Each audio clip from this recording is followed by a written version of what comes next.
तिकडे संभाजीनगरच्या सिल्लोडमध्ये 2 गटात तणाव निर्माण झाला। 15 ते 20 वाहनांची यातून तोडफोड करण्यात आली।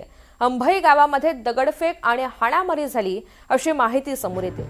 मात्र 2 गटात नेमका कोणत्या कारणाने वाद निर्माण झाला हे अजून स्पष्ट होऊ शकलेलं नाहीये। सिल्लोडमध्ये 2 गटात तणाव निर्माण झाला आणि यामधून काही व्यक्तींनी तब्बल 15 ते 20 वाहनांची तोडफोड केली। अंभई गावामध्ये दगडफेक सुद्धा झाली आणि काही जणांना मारहाण केल्याची बातमी समोर येते। या घटनेचे काही दृश्य समोर आले। संभाजीनगरच्या सिल्लोडमध्ये 2 गटात तणाव निर्माण झालाय। तब्बल 15 ते 20 वाहनांची या परिसरामधील तोडफोड करण्यात आली आहे। अंभई गावामध्ये दगडफेक सुद्धा झाली आणि हाणामारी या 2 गटात झाल्याची माहिती समोर येते। मात्र 2 गटात नेमका कोणत्या कारणाने वाद उफाळून आला हे अजून स्पष्ट व्हायचंय। 2 गटातील या वादामधून काहींनी गाड्यांची तोडफोड सुद्धा केली आहे।